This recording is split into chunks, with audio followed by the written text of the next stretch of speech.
Hello student, जय हिंद। कैसे हैं आप सभी लोग। तो चलिए आज की क्लास को स्टार्ट करते हैं। सबसे जो पहला टॉपिक है ये है एलियम नेगियनम। एलियम नेगियम का टॉपिक हम लोग को देखने को मिल रहा है। ये क्या है, इसके बारे में हम लोग बात करेंगे। फिर दूसरा टॉपिक है मार्तंड सन टेम्पल का। तो ये टॉपिक बताओ जरा मुझे नीचे कमेंट बॉक्स पे लिख कर कि मार्तंड सन टेम्पल कहाँ पर है, देखते हैं किसको पता है। फिर तीसरा टॉपिक हम लोग को bachelor of Sowa Rigpa medicine and surgery देखने को मिल रहा है, तो इस पर हम लोग बात करेंगे। ये एक ऐसा बड़ा टॉपिक आ गया। क्रिमिनलाइजेशन ऑफ पॉलिटिक्स का कई बार हम लोग कवर कर चुके हैं। यही पॉलिटिक्स के अंदर जो गुंडे भरे पड़े हुए हैं, राइट, तो उसको लेकर ये टॉपिक हमें देखने को मिल रहा है। अब ये वाला टॉपिक भी जो है वो रिपीटेड है, राइट, कि अटॉर्नी जनरल के कंसेंट की, उनकी सहमति की रिक्वायरमेंट होती है कंटेम्प्ट प्रोसीडिंग के लिए। तो इस टॉपिक को भी हम लोग कवर करेंगे। ये आईएसए का टॉपिक भी रिपीटेड है, बट काफी समय पहले मैंने इसको पढ़ा है, तो उसको काफी अच्छे से हम लोग देखेंगे। इंटरनेशनल सोलर अलायंस की जनरल असेंबली हम लोग को देखने को मिल रही है। फिर ये भगोड़ा कानून, ये भी काफी पहले मैंने आपको पढ़ाया था, तो ये टॉपिक फिर से रिपीट हुआ है, तो इसको हम लोग और अच्छे से देखेंगे। फ्यूजिटिव इकोनॉमिक ऑफेंडर वाला टॉपिक ये तो पिछले हफ्ते ही कवर किया था, तो इसके बारे में एक अच्छी हाईलाइट मैं आपको प्रोवाइड कर दूंगा, एक रिवीजन करा दूंगा आपका फास्ट, क्योंकि पिछले हफ्ते ही आया था ये वाला टॉपिक। और मतलब इस साल तो मैं इस टॉपिक को आप लोगों को कुछ नहीं तो 15 बार से ज्यादा तो पढ़ा ही चुका हूँ। नासा का परसीवरेंस रोवर रट चुका होगा कि ये रोवर जो है वो मार्स के किस पर्टिकुलर एरिया पर गया है। बताओ जरा नीचे कमेंट बॉक्स पर लिखकर कि कौन सा वो क्रेटर है, उसका नाम बताओ लिखकर, देखते हैं किसको पता है। इसकी खासियत भी लिखकर बता दो यार, अब आपको तो रट गई होगी इसकी खासियत की क्या क्या चीजें हैं इस पर्टिकुलर रोवर के अंदर। चलो एनीवेज, या इस मिशन की क्या क्या चीजें हैं। फिर geospatial energy map of India को हम लोग कवर करेंगे। तो ये सब कुछ टॉपिक्स हैं आज के, जो एक एक करके हम लोग कवर कर रहे हैं। तो स्टार्ट करेंगे पेपर 1 के पहले टॉपिक से। ये देखो, एलियन एलियम नेगियनम। एलियम नेगियनम, तो ये टॉपिक है। ये क्या है? It is a onion species. प्याज की प्रजाति हम लोग को देखने को मिलती है, उत्तराखंड हिमालय की है, हम लोग को नजर आती है। नोन टू लोकल्स, लोकली ये काफी ज्यादा जानी जाती है, but newly described in the science. But science में अभी नई नई इसको जो है वो डिस्क्राइब किया गया है, राइट। तो ये एक पॉइंट है जिसके बारे में आपको ध्यान रखना। मेन चीज ये है कि याद है कि ये जो है वो क्या है। दो पॉइंट याद रखने पहले, कि ये अनियन की प्रजाति हम लोग को देखने को मिलती है, प्याज की प्रजाति हम लोग को देखने को मिलती है उत्तराखंड हिमालय की। 3000 से 4800 मीटर अबव सी लेवल पर ये ग्रो करती है, ऊंचाई पर ये ग्रो करती है। And can be found along open grassy meadows, sandy soils along rivers. ये देखो, नदी के आसपास की जो जमीन हम लोग को देखने को मिलती है ना, वहां पर ये उगते हैं, राइट। स्नो पास्चर पर ये जनरली हम लोग को देखने को मिलते हैं उगते। अब इतनी ऊंचाई पर ऑब्वियस ही बात है कि स्नो तो हम लोग को देखने को मिलेगी ही, राइट। तो ये चीज है जिसके बारे में आपको आइडिया होना चाहिए। जहां पर स्नो जो है वो मेल्ट होती है, और जैसे ही स्नो जो है वो मेल्ट होती है, तो जो सीड्स जो है वो जर्मिनेट होते हैं इसके, राइट, इस पौधे के। बट देखो, इतना डिटेल में आपसे नहीं पूछेंगे ये लोग, ये आपसे बस यही पूछेंगे कि ये क्या है। तो आपको ध्यान में रखना है कि ओनियन की प्रजाति उत्तराखंड हिमालय में पाई जाती है। With a narrow distribution, this newly described species is restricted to the region of Western Himalayas and hasn't yet been reported from anywhere else in the world. Point to be noted. ये एक ऐसी प्रजाति है पूरे दुनिया भर में कहीं पर भी नहीं पाई गई है सिवाय उत्तराखंड के। द साइंटिफिक नेम जो है वो उसका ये हम लोग को देखने को मिलता है। ये जो नाम जो पड़ा है इस ओनियन की प्रजाति का, ये साइंटिफिक नेम जो पड़ा है, ये लेट डॉक्टर कुलदीप सिंह नेगी के नाम पर पड़ा है, जो कि एक्सप्लोरर हम लोग को देखने को मिल रहे हैं।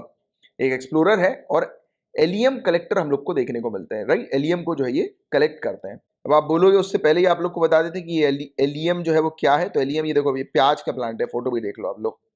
ये प्याज का प्लांट हम लोग को देखने को मिलता है। ये जीनस हम लोग को ये देखने को मिल रहा है, मोनो कॉटिलिडियस फ्लावरिंग प्लांट का हम लोग को देखने को मिलता है, जिसमें मतलब हंड्रेड्स ऑफ स्पीसीज हम लोग को देखने को मिलती है, जैसे कि ओनियन हो गया, गार्लिक हो गई, राइट, स्केलियन हो गया। तो ये प्रजाति हम लोग को देखने को मिलती है। तो इनको ये कलेक्ट करते थे, राइट, नेगी जी, जिनके नाम पर ये इस पर्टिकुलर प्याज की नई प्रजाति का नाम रखा गया है, ठीक है। तो ये चीज याद रखिएगा थोड़ी सी। चलो भैया, किस किस ने लिखा मार्तंड सूर्य मंदिर का करेक्ट आंसर, कि मार्तंड मंदिर जो है वो कहां पर हम लोग को देखने को मिलता है। तो ये मंदिर जो है ये 5 माइल्स की दूरी पर हम लोग को अनंतनाग से देखने को मिलता है।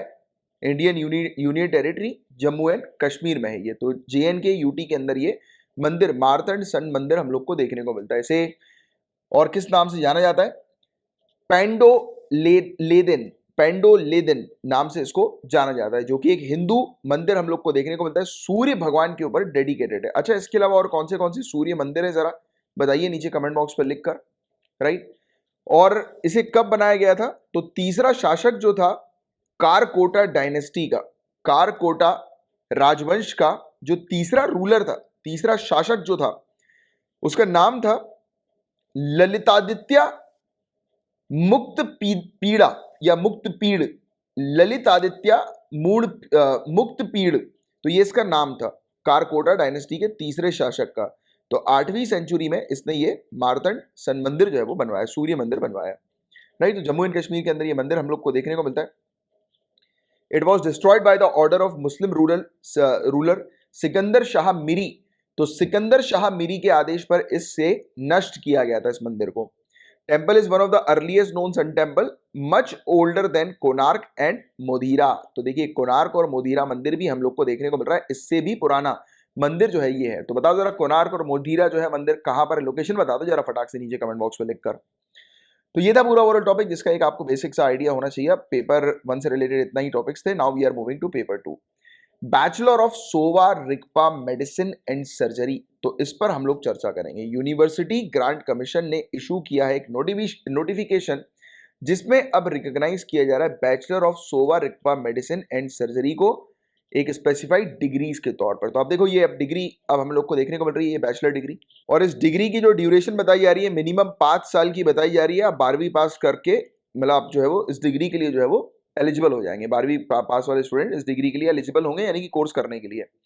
बट देखो ये वाली चीज तो एक फैक्ट है जो न्यूज में आया है, बट आपको ये सोवा रिगपा ये थोड़ा सा समझना है कि ये है क्या आखिर, राइट। तो आइए इसको समझते हैं।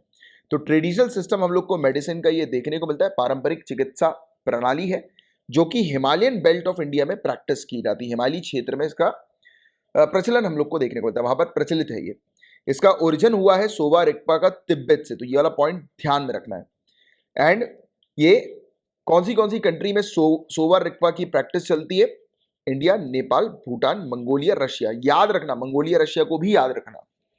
And majority of theory and practice of Sowa Rigpa is similar to Ayurveda. तो आयुर्वेद के समान ही इसकी वेरियस हम लोग को देखने को मिलती है, इसके सिद्धांत वगैरह, इसकी प्रैक्टिस वगैरह जो होती है वो आयुर्वेद के जैसी ही है। और इसके अलावा युगोथ योंगटेन गोम्पो, युगोथ योंगटेन गोम्पो जो तिब्बत के हैं, he is believe to be the father of Sowa Rigpa. तो क्वेश्चन आएगा फादर ऑफ सोवा रिगपा जो है वो कौन है? तो तिब्बत के ये हमें देखने को मिल रहा है। और देखिए बेसिक थ्योरी हम लोग को सोवा रिगपा की देखने को मिलती है, इसको आप समझ सकते हो 5 पॉइंट से, कि बॉडी के अंदर जो डिजीज होती है, बीमारी जो होती है, उसको मेनली ट्रीट जो है वो करना है, उस पर मेनली फोकस करना है। एंटीडोट यानी कि ट्रीटमेंट पर मेनली फोकस किया जाता है। और मेथड ऑफ ट्रीटमेंट, जो ट्रीटमेंट का जो मेथड है वो एंटीडोट के तहत जो है वो किया जाता है, यानी कि कोई भी पर्टिकुलर बॉडी के अंदर बीमारी है तो उस बीमारी का सोल्यूशन भी है, राइट, एंटीडोट भी है, राइट। बीमारी आई है तो उसका एंटीडोट भी है, तो उसको जो है वो ढूंढा जाता है, राइट। और treatment, method of treatment through antidote के माध्यम से जो है वो किया जाता है, उपचार किया जाता है। मेडिसिन दैट क्योर्स डिजीज, रोग को ठीक करने वाली औषधि का इस्तेमाल किया जाता है।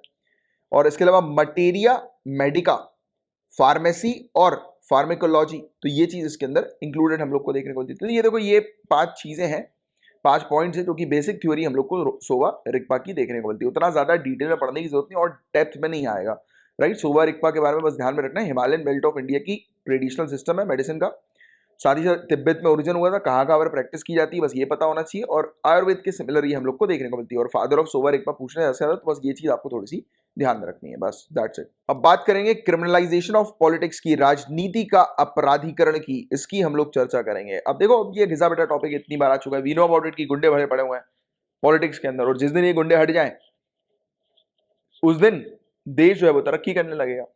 अब बात को समझो गंभीरता से, गुंडे का माइंडसेट है, राइट। एक गुंडे इंसान का माइंडसेट बना हुआ है। आप खुद सोचो ना, एक व्यक्ति, ऐसा व्यक्ति पॉलिटिशियन बन गया, ऐसा व्यक्ति जो है वो गद्दी पर रूल कर रहा है जो एक समय पे लोगों की जमीन हड़पता था। और आपको क्या लगता है कि ऐसा व्यक्ति सेम, जिसकी मतलब इस प्रकार की प्रवृत्ति है कि वो लोगों की जमीन हड़पता है, और वो आज की डेट में अगर कुर्सी पे बैठ जाए तो आपको क्या लगता है न्याय देगा? नहीं, लोग उसके पास आस लेकर आएंगे और वो लोगों को भगा देगा। सिर्फ उन्हीं लोग को एंटरटेन करेगा जो लोग उसको पैसा देंगे। करप्शन, ऑब्वियस बात है, क्योंकि वो उसकी फितरत है। इंसान की गाइस फितरत बदलती नहीं है। और एक चीज याद रखो मेरी, ट्रस्ट। पहली बात, अगर आपका किसी ने ट्रस्ट एक बार तोड़ा, सिर्फ एक बार, किंग हो आप आने वाले समय के, ब्यूरोक्रेट्स हो, right, bureaucrat, IAS IPS officer हो, तो आपको अपनी प्रायोरिटी पता होनी चाहिए और आपको पता होनी चाहिए किस पे विश्वास करना है, किस पे नहीं करना है। एक बार किसी ने आपका विश्वास तोड़ा, परखो बस। एक बार विश्वास तोड़ा, कोई एंगर दिखाने की जरूरत नहीं है, दूसरी बार सामने वाले को मौका नहीं नहीं देना है। लिख कर ले लो मेरी ये वाली बात। आप देखना आपके साथ हुआ भी होगा, आपने किसी को ट्रस्ट किया एक बार, फिर सोचा कि चल यार कोई बात नहीं। कॉमन मैन की प्रवृत्ति होती है, कॉमन मैन बड़े बड़े उपदेश जो है वो सुनते हैं कि यार हमें माफ कर देना चाहिए, ये कर देना चाहिए, वो कर देना चाहिए, वो कॉमन मैन का रूल है। आप ब्यूरोक्रेसी की तैयारी कर रहे हो, राजा बनने की तैयारी कर रहे हो, you will be the king. तो उस तैयारी में इट इज वेरी इंपॉर्टेंट कि आप इस ब्यूरोक्रेसी के रूल को समझें। तो किसी को ट्रस्ट जो है वो नहीं करना है, राइट। पहली बात, अगर वैसे तो देखो पूरा गेम जो होता है वो इंटरेस्ट के ऊपर बेस्ड होता है, राइट। आपको तो अपने इंटरेस्ट को जो है वो फुलफिल करना है, राइट, कि आपको जो चाहिए उसको फुलफिल करना है, क्योंकि ब्यूरोक्रेट वही है कि जो सामने वाले को यूज करना सीख ले। तो आपको कब किसे कैसे यूज करना है वो आपके ऊपर डिपेंडेंट है। और आप अगर किसी को यूज नहीं कर पा रहे, खुद यूज हो जा रहे हो, तो आप गलत डायरेक्शन में हो। अभी आपको अपने डायरेक्शन, अपनी पर्सनालिटी को चेंज करना है। This exam is all about personality development, जो मैं हमेशा आपको बोलता हूँ। ये सब पढ़ते सभी लोग हैं, ये सब किताबों में आपको मिलेगा, बट पर्सनालिटी डेवलप करना इज वेरी इंपॉर्टेंट, राइट। जो कि आपकी पर्सनालिटी जैसी होगी वो आपके आंसर में रिफ्लेक्ट होगी, वो आपका माइंडसेट जो है वो रिफ्लेक्ट कर देगा। हम बात कर रहे हैं पॉलिटिशियन के माइंडसेट की। ऐसा अगर क्रिमिनल पॉलिटिशियन अगर गद्दी पे बैठेगा तो वो बोलते हैं ना, फितरत, लोगों की फितरत नहीं बदलती है। आदत 21 दिन में आप बदल लोगे, बट फितरत का क्या। तो वही जो मैं ट्रस्ट की बात कर रहा हूं, आप एक व्यक्ति पे ट्रस्ट करोगे, उसने आपका ट्रस्ट तोड़ा, दूसरी बार उसको मौका मत देना। बट ये नहीं कि उससे दुश्मनी कर लो, रखो। कुछ लोग को यूज करना आना चाहिए, कि कुछ लोग जिन्होंने आपका ट्रस्ट जो है वो तोड़ा है, तो उनको हम यूज करेंगे कब, जब मौका मिलेगा। कब, जब शेर को पकड़ने के लिए बकरी की रिक्वायरमेंट होगी, तब उनको हम लोग यूज करेंगे, राइट। क्योंकि ब्यूरोक्रेट्स के दिमाग में रहता है कि किसने कब नुकसान दिया है मुझे, किसने कब मुझे कितना जख्म दिया है, सबका एक एक करके हिसाब होगा, और वो भी किसके साथ, ब्याज के साथ।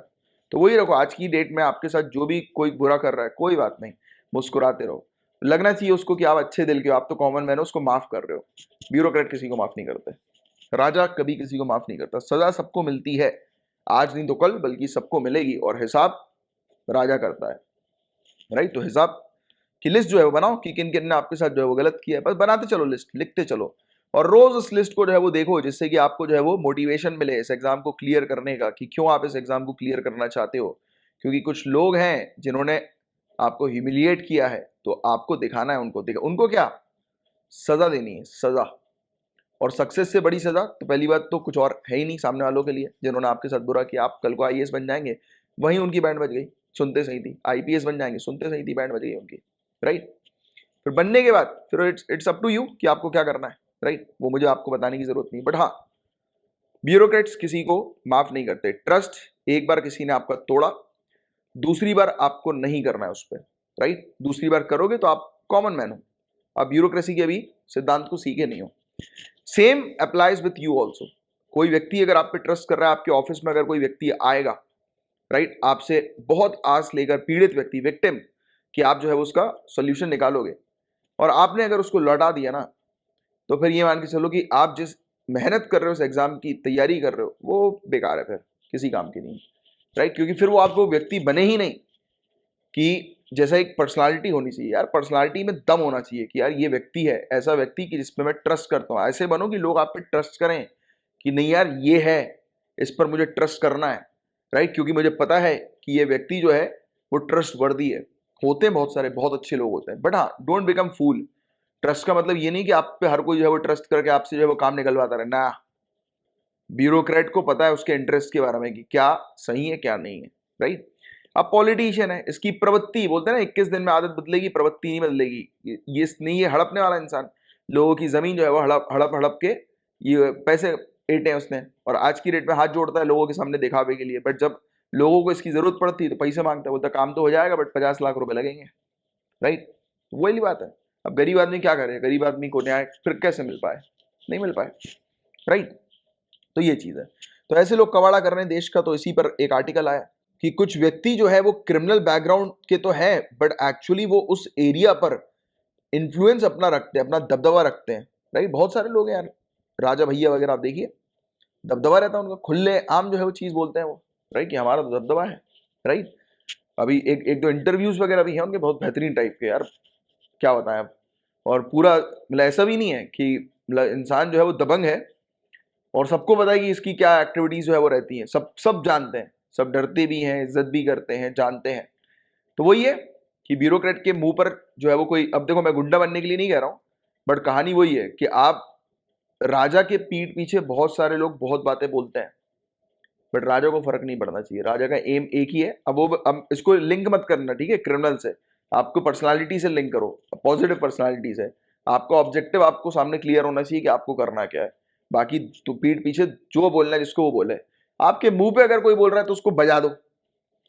और अभी नहीं, अभी आप ये प्रिपरेशन कर रहे हो, जब राजा बनोगे तब बजाना, ठीक है, तब तो वैसे औकात नहीं होगी सामने वालों की आपके मुंह पे बोलने की। अभी अगर कोई बोलता है तो किसी को बजाने की जरूरत नहीं, मैंने बताया ना, एक लिस्ट मेंटेन करो, उस लिस्ट को रोज देखो कि ये लोग हैं, इनके लिए मैं इस एग्जाम की तैयारी कर रहा हूं या कर रही हूं, राइट, करो, एंगर क्रिएट करो। क्योंकि ह्यूमिलेशन एक ऐसी चीज है, ह्यूमिलेशन, जब आपको कोई बेइज्जत करेगा, जब आपको, आप चीजों को जब देखोगे कि आपके अकॉर्डिंग चीजें नहीं हो रही, तब आपको जो है वो मोटिवेशन मिलेगा कि हाँ, yes, I want to clear this examination, right. तो ये चीज है। तो ये है कि अब फिर से पॉलिटिकल पार्टी सोच रही है कि उन गुंडों को जो है वो भर्ती करो जिनका इन्फ्लुएंस है, राइट। तो ऑनरेबल सुप्रीम कोर्ट ने वार्निंग भी दी थी पार्लियामेंट को कि वो जो है वो सोचें इस चीज के बारे में कि पॉलिटिक्स के अंदर क्रिमिनलाइजेशन जो बढ़ता जा रहा है, राइट, उसको रोकें, राइट। पिछले बिहार विधानसभा चुनाव में अपने उम्मीदवारों के आपराधिक अतीत को मतदाताओं से छिपाने के लिए शीर्ष अदालत ने पिछले कुछ साल प्रमुख राजनीतिक दलों पर जुर्माना भी लगाया था। इवन ऑनरेबल सुप्रीम कोर्ट ने पेनाल्टी भी इंपोज करी थी, राइट, काफी सारी पॉलिटिकल पार्टीज के ऊपर, राइट। क्यों? क्योंकि उन्होंने क्रिमिनल्स को जो है वो शामिल किया था अपनी पार्टी में और उनसे रिलेटेड डेटा जो है वो जारी नहीं किया था, रिलीज नहीं किया था, उनकी जो आपराधिक जो हिस्ट्री है, यानी कि जो हिस्ट्री, क्रिमिनल पास जो उनका है, तो उसके बारे में वोटर्स तक जानकारी जो है वो नहीं प्रोवाइड कराई थी। फिर what had court said in February 2020 judgment, तो 2020 के जजमेंट पर फैसले, मतलब जो कोर्ट का जो फैसला था उस पर क्या चीज सामने आई। तो ऑनरेबल सुप्रीम कोर्ट ने डायरेक्शन दिए पॉलिटिकल पार्टीज को कि पॉलिटिकल पार्टी पब्लिश करेंगी क्रिमिनल हिस्ट्री, इफ एनी, अगर कोई क्रिमिनल हिस्ट्री है किसी भी पर्टिकुलर कैंडिडेट्स के अगेंस्ट, या कैंडिडेट्स की जो पास्ट में जो हिस्ट्री जो भी हुई हो, मतलब कि आपराधिक इतिहास उसका जो है, तो उसको इन्हें अपनी वेबसाइट पर जो है वो पब्लिश करना पड़ेगा, राइट, कैप्शन के साथ कि candidates with criminal antecedents with in 48 hours of their selection, कि जैसी कैंडिडेट्स को शामिल करती है पॉलिटिकल पार्टी, 24 घंटे के अंदर अंदर अलग से उनकी वेबसाइट पर एक सेक्शन होना चाहिए जिसमें क्लियरली मेंशन होना चाहिए कि कौन से व्यक्ति जो है इनकी पॉलिटिकल पार्टी से जो है वो जुड़े हुए हैं और उनके क्रिमिनल रिकॉर्ड जो है वो क्या है, क्रिमिनल पास्ट उनके क्या है, राइट, जिससे कि वोटर्स को क्लियर रहे कि सामने वाला व्यक्ति जो है वो कितना, मतलब किस लेवल का गुंडा है। अब वही है, किस रैंक का गुंडा, राइट, फर्स्ट रैंक जो है वो 100 मर्डर किए हुए हैं, राइट, सेकंड रैंक, राइट, 80 किए हैं, थर्ड रैंक, वही, मतलब पता होना चाहिए कि भाई कौन कितना खतरनाक है, राइट। चलो, कॉज ऑफ कंसर्न, चिंता का विषय क्या है कि there are total 4442 cases pending against legislature across the country. देखो, आंकड़ा सामने बता रहा है, हमारी कंट्री के जो सांसद है उनके खिलाफ इतनी भारी मामले जो है वो पेंडिंग है, right, pending.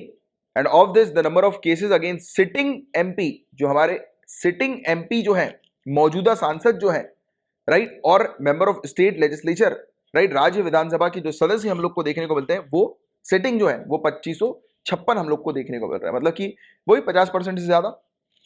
The case were pending in various special court, काफी सारी कोर्ट्स में, स्पेशल कोर्ट में केस पेंडिंग है।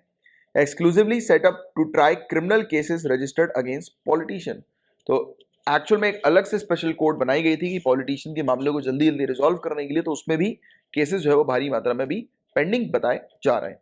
तो केसेस अगेंस्ट लेजिस्लेचर, लेजिस्लेचर के अगेंस्ट केसेस जो है वो करप्शन के हैं, मनी लॉन्ड्रिंग के हैं, डैमेज टू पब्लिक प्रॉपर्टी के हैं, डिफेमेशन के हैं, चीटिंग के हैं, और large number of cases for the violation of section 188 IPC for wilful disobedience and obstruction of orders promulgated by public servant. होता है ना, आप आईएएस बनेंगे, होगा आपके साथ, डेफिनेटली होगा, मैं मान ही नहीं सकता कि ना नहीं होगा, आपका होगा।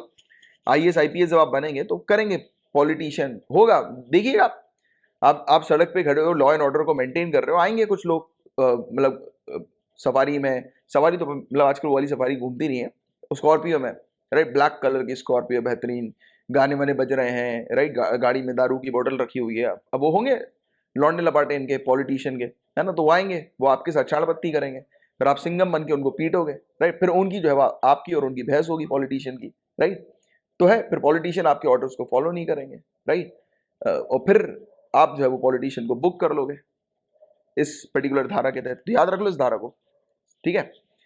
फिर there are 413 cases in respect of offence which are punishable with imprisonment for life.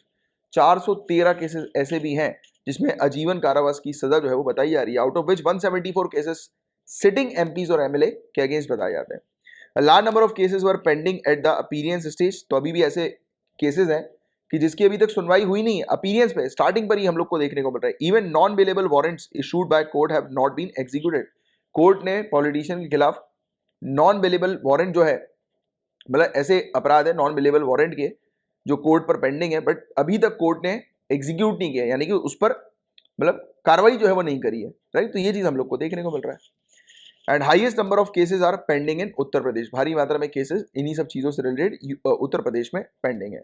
Representation of people act जो है वो क्या कहता है, तो currently representation of people act ये कहता है कि लॉ मेकर जो है वो इलेक्शन नहीं लड़ सकते only after their conviction in a criminal case, तो जैसे ही उनको क्रिमिनल मतलब जैसे ही अपराधी अगर वो घोषित हो जाएंगे तो वो इलेक्शन जो है वो नहीं लड़ पाएंगे, राइट। बट हम कोर्ट जो है उसके अंदर हमें क्या देखने को मिलता है, एक चीज चलती है, एक स्टेटमेंट जो है वो चलता है, एक व्यक्ति जब तक आरोपी नहीं है या फिर दोषी नहीं है, जब तक कि वो दोषी सिद्ध ना कर दिया गया, यानी कि a person will remain innocent until and unless he is not declared as guilty by the court, right, तो ये चीज हम लोग को देखने को मिलती है, तो ये है। और section 8 representation of people act 1951 का ये डिस्क्वालीफाई करता है एक व्यक्ति को कि अगर एक व्यक्ति को 2 साल या उससे ज्यादा की सजा है, राइट, मिली है, तो उसको इलेक्शन जो है वो लड़ने नहीं दिया जाएगा, बट जो अंडर ट्रायल है तो वो एलिजिबल है इलेक्शन लड़ने के लिए, वही चीज मैंने भी आपको समझाई। मेन रीजन क्रिमिनलाइजेशन का क्या है, करप्शन, क्योंकि लोग इतने पॉलिटिशियन जो पॉलिटिक्स में क्रिमिनलाइजेशन क्यों बढ़ रहा है, राइट, और वो इसलिए करप्शन हम लोग को देखने को मिल रहा है। वोट बैंक, राइट, अब होने चाहिए गुंडा, जो कॉलोनी का गुंडा या एक क्षेत्र का गुंडा, कॉन्स्टिट्यूंसी का गुंडा जिसका दबदबा हो, राइट। लैक ऑफ गवर्नेंस, शासन की कमियां भी हम लोग को देखने को मिल रही है, शासन में कमियां हम लोग को देखने को मिल रही है, ठीक है। इसके अलावा क्या करना चाहिए, तो पॉलिटिकल पार्टीज को ऐसे व्यक्ति को टिकट नहीं देनी चाहिए जिसके खिलाफ क्रिमिनल चार्जेस हैं, जो गुंडा है। रिप्रेजेंटेशन ऑफ पीपल एक्ट को अमेंड किया जाना चाहिए, इसके अंदर उन व्यक्तियों को भी मतलब जिनके खिलाफ पेंडिंग केसेस क्यों ना चल रहे हो, हीनियस नेचर के, मतलब जो अपराध ऐसे होते हैं ना बिल्कुल गंभीर अपराध, तो एक व्यक्ति के खिलाफ अगर चल भी रहे हो, मान लिया कि वो गिल्टी तक घोषित नहीं किया गया हो, तब भी उसके खिलाफ मतलब तब उसे वो नहीं देना चाहिए, यानी कि गंभीर आरोप में हुए व्यक्ति जो है जिनको सजा जो है वो मिलती है, तो उनको टिकट जो है वो नहीं देनी चाहिए। पॉलिटिकल पार्टीज को बिल्कुल रिफ्यूज कर देना चाहिए टिकट देने से, अगर केस पेंडिंग क्यों ना चल रहा हो, क्योंकि अभी तक हमने देखा ना कि पेंडिंग केस में अलाउ कर दिया जाता है, बट अब हीनियस नेचर के केसेस में अलाउ नहीं करना चाहिए। फास्ट ट्रैक कोर्ट जो है वो बननी चाहिए जो कि जल्दी जल्दी मामले को रिजॉल्व करे क्विकली, राइट, पॉलिटिशियन के मामलों को ज्यादा से ज्यादा ट्रांसपेरेंसी लाई जाए कैंपेन फाइनेंसिंग को लेकर, राइट, कि इसमें पॉलिटिकल पार्टी में कौन कितना जो है फंड जो है वो रेस कर रहा है, क्योंकि इसके भी ये फंड रेस करने के लिए भी जो है वो गुंडे जो है वो हम लोग को देखने को मिलते हैं कि पॉलिटिक्स के अंदर एंटर करते हैं। इलेक्शन कमीशन ऑफ इंडिया जो है इसके पास पावर दी जानी चाहिए कि फाइनेंशियल अकाउंट जो पॉलिटिकल पार्टीज के हैं उन्हें वो ऑडिट करें, राइट, तो ये चीज है जिसके बारे में एक आपको आइडिया होना चाहिए। तो ये था गाइस पूरा ओवरऑल टॉपिक। अब गाइस हम लोग डिस्कस करेंगे अटॉर्नी जनरल के रोल के बारे में, कि अगर कोर्ट की तौहीन, जो कंटेम्प्ट ऑफ कोर्ट जिसको हम लोग बोलते हैं, तो उसकी कार्रवाई जब होती है तो उसमें अटॉर्नी जनरल का क्या रोल होता है, इसको हम लोग समझेंगे। तो अभी ये टॉपिक न्यूज में क्यों आया उसको थोड़ी देर से हम लोग जो है वो समझते हैं। पहले कंटेम्प्ट ऑफ कोर्ट के बारे में समझ लेते हैं, ये होता क्या है। अदालत की अवमानना या फिर सिंपल सरल शब्दों में कोर्ट की तौहीन करना। कोई भी व्यक्ति जब कोर्ट की तौहीन करता है तो उसके खिलाफ कार्रवाई होती है।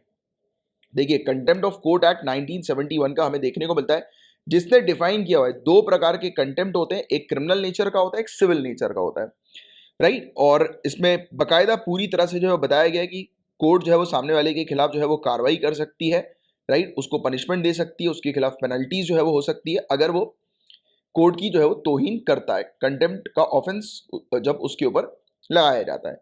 तो कंटेम्प्ट ऑफ कोर्ट क्या है, तो एक ऐसा अपराध हम लोग को देखने को मिलता है कि अगर कोई व्यक्ति कोर्ट की तौहीन कर रहा है तो उसके खिलाफ, या फिर कोर्ट के ऑफिसर्स की तौहीन कर रहा है तो उसके खिलाफ जो है वो, उस व्यक्ति के खिलाफ जो है वो कार्रवाई की जाती है। तो why the consent of attorney general required to initiate the contempt proceeding? Court की कार्रवाई शुरू करने के लिए अटॉर्नी जनरल की सहमति की क्यों रिक्वायरमेंट होती है?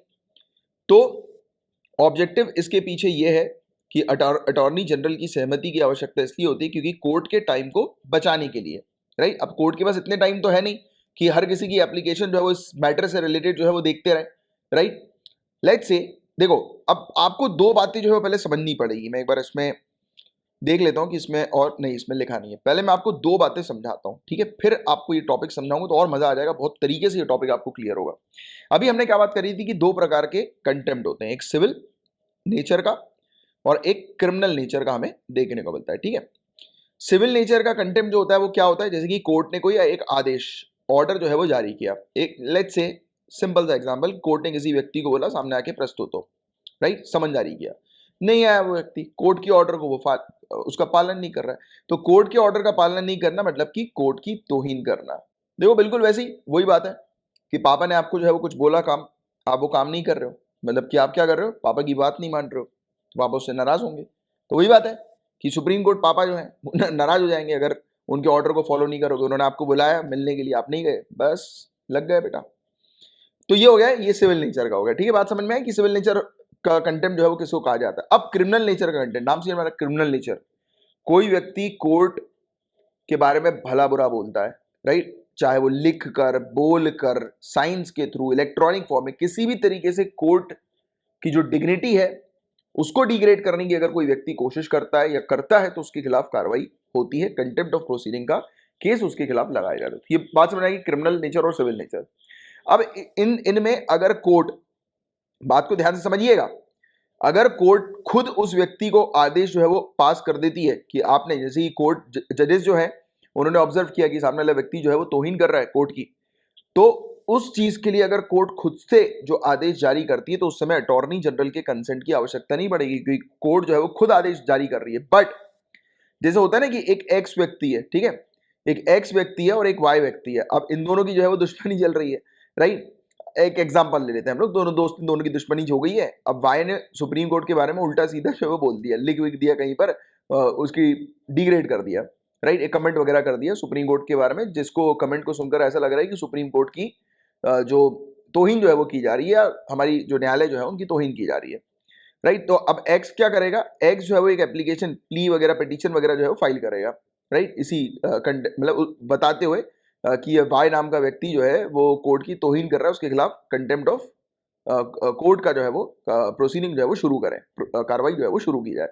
तो अब ऐसी जो एप्लीकेशन होती है ना, तो वो जाती है अटॉर्नी जनरल के पास सहमति के लिए, ना कि सुप्रीम कोर्ट ने बोला कि मेरी तौहीन कर रहे हैं और फिर वो वाली एप्लीकेशन अटॉर्नी जनरल पर जाएगी, तो ये तो बेवकूफी हो जाएगी ना, ऑब्वियस ही बात है भाई। ये पावरफुल अथॉरिटी कौन है, कोर्ट है, तो कोर्ट जो है वो डायरेक्ट जो है वो भेज सकती है, राइट, अपनी कंटेम्प्ट के लिए डायरेक्ट जो है वो जारी कर सकती है, राइट, एक व्यक्ति के खिलाफ कार्रवाई, प्रोसीडिंग जो है वो शुरू कर सकती है। बट अगर कोई बाहरी व्यक्ति अगर किसी के खिलाफ जो है वो कंटेम्प्ट ऑफ कोर्ट को प्रोसीड करने की रिक्वेस्ट जो है वो पुट करता है, तब वो वाली जो रिक्वेस्ट होती है वो अटॉर्नी जनरल के पास पहले जाती है, फिर अटॉर्नी जनरल डिसाइड करते हैं कि वो उसको अलाउ करना है या नहीं करना है।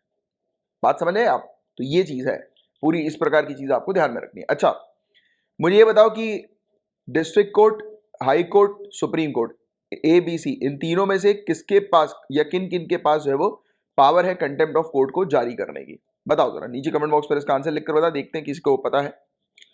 चले भैया आगे बढ़े कि वाई द कंसेंट, अब इस पर्टिकुलर सहमति की आवश्यकता क्यों होती, तो उसके पीछे का ऑब्जेक्टिव यही है कि टाइम बचाना, तो ये कोर्ट का टाइम बचाना, वही तो कोर्ट का टाइम बचेगा ना, तो ऐसे कितने लोग जो है डेली बेसिस पर कोर्ट पर एप्लीकेशन जो है वो देते रहेंगे इस प्रकार की, तो अटॉर्नी जनरल इसके बीच में आते हैं।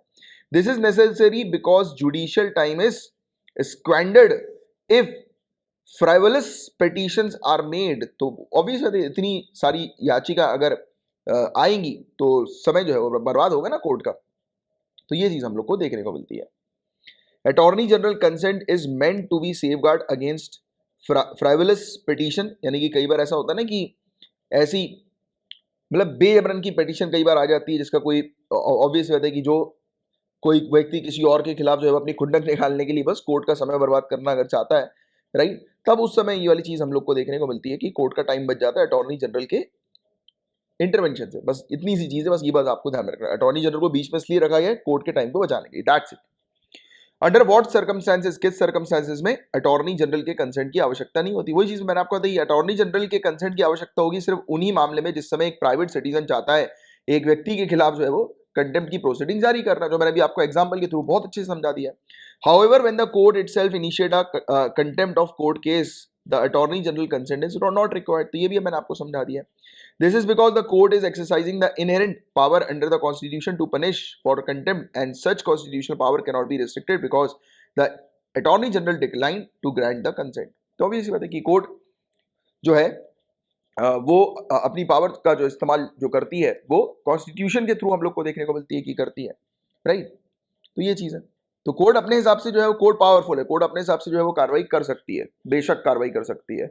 उसके लिए कोर्ट अगर डायरेक्ट कार्रवाई कर रही है तो अटॉर्नी जनरल के कंसेंट की उसको रिक्वायरमेंट नहीं है। बट कोई प्राइवेट मेंबर अगर आ रहा है तब उस समय अटॉर्नी जनरल जो है वो डील करते हैं, और अटॉर्नी जनरल रिजेक्ट कर सकते हैं। बट उसके बाद भी उनके रिजेक्शन के बाद भी अगर कोर्ट ने अगर देखा कि अरे इस प्रकार की एप्लीकेशन आई थी, उनको लगा कि अरे नहीं यार ये तो वाकई में तौहीन है, तो फिर कोर्ट अपनी प्रोसीडिंग कर सकती है। तो कोर्ट को किसी प्रकार की रोक नहीं है, रेस्ट्रिक्शन नहीं है। What happens if attorney general denies, right, the consent. Attorney general अगर अपनी सहमति नहीं देते हैं तब क्या होता है, तो मैटर एंड हो जाता है, कुछ नहीं होता, एंड हो गया। The complaint can however separately bring the issue to notice of the court and urge the court to take suo motu cognizance. तो एक बार और बस एक ये होता है कि कंप्लेंट जो है वो एक बार फिर से जो है वो इशू जो है वो कर दी जाती है, कोर्ट के सामने बस रख दी जाती है कि अब कोर्ट जो है वो एक बार और चेक कर ले, देख ले एक बार, राइट। फिर कोर्ट देखने के बाद वो कोर्ट के ऊपर निर्भर करता है कि उसको क्या करना है। तो आर्टिकल 129 हमारे इंडियन कॉन्स्टिट्यूशन का ये पावर देता है सुप्रीम कोर्ट को कि सुप्रीम कोर्ट के पास पावर है इनिशिएट करने की कंटेम्प्ट केसेस को उसके खुद के लिए, and independent of motion brought before it by the attorney general और with the consent of attorney general, right. तो वो अपनी खुद के हिसाब से, यानी कि अपनी तौहीन के लिए ऑनरेबल सुप्रीम कोर्ट जो है वो खुद रिलीज कर सकती है, जारी कर सकती है कंटेम्प्ट की प्रोसीडिंग, राइट। तो ये चीज है 129, आर्टिकल 129 जो है ये पावर देता है। ये टॉपिक उसी का सामने आया था। ये टॉपिक जो हम लोग को देखने को मिला था, ये जो न्यूज़ में आया था, इसमें यही था कि अटॉर्नी जनरल ने एक की जो रिक्वेस्ट जो है इस प्रकार के डिक्लाइन कर दी, तो उसको लेकर ये टॉपिक था। वो क्या है ये टॉपिक, किसकी रिक्वेस्ट डिक्लाइन करी, तो ये चीज़ अपने लिए काम की नहीं है। जो काम की चीज़ थी वो मैंने अभी आपको बता दिया। Attorney general was considering the request to grant consent under section 15 clause 1B of the contempt of court act 1971 to initiate contempt proceeding against Azad. तो ये भी उतना कुछ खास काम का नहीं है। जो काम की चीज़ थी वो अपन ने काफी अच्छे से जो है वो कवर कर ली। बात समझ में आई कि नहीं आई? समझ में आनी चाहिए पूरी चीजें। अब बात करेंगे international solar alliance general assembly के बारे में, अंतरराष्ट्रीय सौर गठबंधन महासभा के बारे में। तो बताओ जरा ISA का हेडक्वार्टर कहां पर है, देखते हैं किसको पता है। तो चौथी जनरल असेंबली ये हुई है ISA की, वर्चुअली कंडक्ट हुई है, और अध्यक्षता किनकी अध्यक्षता में हुई, तो minister for power, new and renewable energy, government of India, और ISA असेंबली के जो प्रेसिडेंट हम लोग को देखने को मिलते हैं, तो उनकी अध्यक्षता में ये हमें देखने को मिली है। ये ISA की चौथी जनरल असेंबली जो है वो कंडक्ट हुई है वर्चुअली। अब देखिए इसमें क्या क्या चीजें हुई। तो चौथी असेंबली के अंदर मेनली टारगेट किया गया कि OSO, one sun one world one grid, इस इनिशिएटिव को जल्दी से जल्दी शुरू किया जाए, इस पर बातचीत हुई। $1 trillion solar investment road map for 2030 के ऊपर बात हुई कि 2030 तक $1 ट्रिलियन का इन्वेस्टमेंट करना है। और blended financial risk mitigation facility पर चर्चा हुई, इसके अप्रूवल पर जो है वो चर्चा हुई। वर्ल्ड लीडर जो इंटरनेशनल सोलार अलायंस मेंबर के हमें देखने को मिल रहा है, मेंबर कंट्रीज के हमें देखने को मिल रहा है, इन्होंने डिस्कस किया एक स्ट्रेटेजिक प्लान अगले 5 सालों के लिए।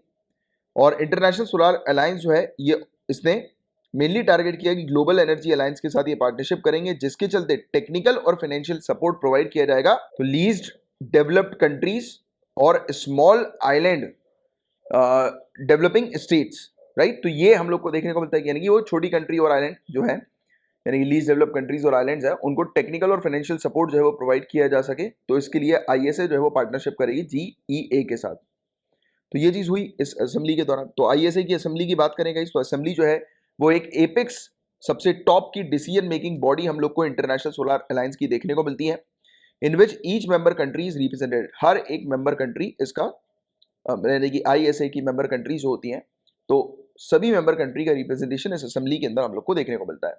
ये बॉडी जो है जनरल असेंबली है, तो ये डिसीजन जो है वो बनाती है, राइट, कि किस प्रकार से इंटरनेशनल सोलर अलायंस के फ्रेमवर्क एग्रीमेंट जो है वो इंप्लीमेंट किए जा सके, कोऑर्डिनेट किए जा सके एक्शंस को, जिसके चलते जो मेन ऑब्जेक्टिव है ISA का उसको अचीव करना है, राइट। ये असेंबली जो है वो हर साल इसकी मीटिंग हम लोग को मिनिस्टेरियल लेवल पर देखने को मिलती है, राइट। और इसके अलावा हमें देखने को मिलता है कि इसके प्रोग्राम्स होती हैं, दूसरी एक्टिविटीज हम लोग को देखने को मिलती है सोलर एनर्जी के डिप्लॉयमेंट को लेकर, परफॉर्मेंस को लेकर, रिलायबिलिटी को लेकर, एज वेल एज कॉस्ट को लेकर और फाइनेंस के स्केल को लेकर। तो इन सब चीज़ों पर ये जो है वो चर्चा करती है, इस पर टारगेट करती है, इसकी मीटिंग जब होती है तब। और ISA की बात करें 2015 में ये लॉन्च किया गया था, इंटरनेशनल सोलर अलायंस हम लोग को देखने को मिलता है। आज की डेट में 122 से भी ज़्यादा कंट्री इसमें हम लोग को देखने को मिलती है। इंडिया के द्वारा शुरू किया गया था। और क्या सिर्फ इंडिया के द्वारा शुरू किया गया था ISA को, या कोई और कंट्री भी इन्वॉल्व थी? नीचे कमेंट बॉक्स पर बताएं किसको पता है। ISA जो है ये कोलिशन हम लोग को सोलर रिसोर्सेज रिच कंट्रीज का देखने को मिलता है, जो कि पूरी तरह से या पार्शियली ट्रॉपिक ऑफ कैंसर और ट्रॉपिक ऑफ कैप्रिकॉर्न के बीच में है, राइट।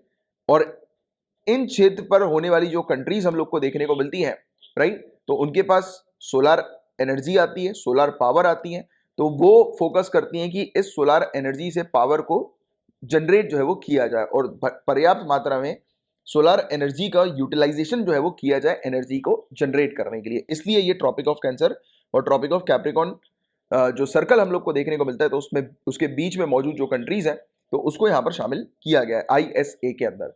अब देखो, ये जो दोनों सर्कल जो हैं, जैसे कि equator circle, tropic of Cancer और ट्रॉपिक ऑफ कैप्रिकॉर्न सर्कल, तो इनको क्यों चुना गया है? तो क्योंकि आपको गाइस क्लियरली पता होगा, आप ज्योग्राफी के भी स्टूडेंट हैं, आप ज्योग्राफी भी पढ़ते नहीं पढ़ते तो पढ़नी है ही आपको सिविल सर्विसेज को क्रैक करने के लिए। तो आप जानते हैं कि सूर्य का जो मूवमेंट होता है, अब actually you know about it कि सूर्य का कोई मूवमेंट नहीं होता, सूर्य एक ही जगह पर है, राइट। बट ओवरहेड सर के ऊपर सूर्य आप लोग को जो दिखाई देगा वो ट्रॉपिक ऑफ कैंसर और ट्रॉपिक ऑफ कैप्रिकॉर्न के बीच में ही दिखाई देगा। इसके बियॉन्ड आप जाएंगे तो कभी भी आपको सर के जस्ट आपके ऊपर, यानी कि बिल्कुल 90 डिग्री में सूर्य आपको नहीं दिखेगा। मैक्सिमम जो सूर्य ओवरहेड जो दिखाई देता है वो ट्रॉपिक ऑफ कैंसर सर्कल और ट्रॉपिक ऑफ कैप्रिकॉर्न सर्कल के बीच पर ही हमें देखने को मिलता है। तो ये क्लैरिटी रखो, मतलब कि सूर्य पर्याप्त तरीके से, और अब इसमें ऐसा नहीं है कि सूर्य की किरणें जो है वो बियॉन्ड ट्रॉपिक ऑफ कैंसर और ट्रॉपिक ऑफ कैप्रिकॉर्न नहीं जाती हैं, बट हम लोगों ने ऐसी कंट्री को ISA के अंदर रखने के लिए कहा है जिस कंट्री पर पूरी तरह से या थोड़ा भी जो सूर्य की जो एनर्जी हम लोग को देखने को मिल रही है, राइट, तो उसका उपयोग किया जा सके, राइट, तो और अच्छी मात्रा में, पर्याप्त मात्रा में। तो इसलिए ये चीज जो है वो की गई है, tropic of Cancer, tropic of Capricorn जो है वो बनाया गया है, राइट। तो मैं आप लोग को यही बता रहा था, ये दोनों जो सर्कल, और इनको सर्कल बोला करो, लाइन कोई मत बोलना, ठीक है। ये अपना ग्लोब जो है वो क्या है, सर्कल है, तो उसका करेक्ट जो होता है वो tropic of Cancer circle, tropic of Capricorn circle, equator circle, तो ऐसे जो है वो कहा जाता है, ठीक है। तो ये चीज आप थोड़ी सी ध्यान में रखिएगा।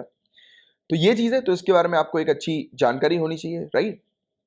और पेरिस डिक्लेरेशन ने स्टैब्लिश किया था ISA को एक अलायंस के तौर पर सोलर एनर्जी को प्रमोट करने के लिए अमंग इट्स मेंबर स्टेट, उनकी मेंबर स्टेट्स के बीच में। और ISA brings together countries with rich solar potential to aggregate global demand, thereby reducing prices through bulk purchase. It facilitates the deployment of existing solar technology at scale and promoting collaborative solar research and development capacity building. तो इसकी जितनी भी countries होती हैं ISA की, ये एक साथ आती हैं। ये मेनली टारगेट करती हैं कि ये ज़्यादा मात्रा में सोलर एनर्जी को जो है वो जनरेट करें और कन्वेंशनल सोर्स ऑफ एनर्जी को जो है वो रिड्यूस करें, राइट। ये टारगेट करती है कि जो भी नई नई टेक्नोलॉजी जो आ रही है सोलर एनर्जी को बूस्ट करने के लिए, तो वो आपस में शेयर किया जाए, कोलैबोरेटिव तरीके से सभी ये कंट्रीज जो है वो सोलर पर रिसर्च एंड डेवलपमेंट करें और कैपेसिटी बिल्डिंग का जो है वो काम करें, राइट। इसके सेक्रेटेरिएट की बात करें, इंडिया और फ्रांस ने जॉइंटली जो है वो ये फाउंडेशन स्टोन, तो फ्रांस आपको ध्यान में रखना है, इंडिया ने अकेले नहीं, इंडिया और फ्रांस दोनों ने मिलकर जो है वो उसका फाउंडेशन स्टोन रखा था ISA के हेडक्वार्टर का, और ISA का एक्चुअल, राइट। और ये हम लोग को गुरुग्राम हरियाणा के अंदर देखने को मिलता है, राइट। तो ये वाली चीज आपको थोड़ी सी ध्यान में रखनी है। और ISA का जो मेजर ऑब्जेक्टिव है वो ये है, ये ऑब्जेक्टिव ध्यान में रखिएगा कि पूरे दुनिया भर में 1000 गीगावाट की सोलर जनरेशन कैपेसिटी जो है वो इंस्टॉल करना है, राइट।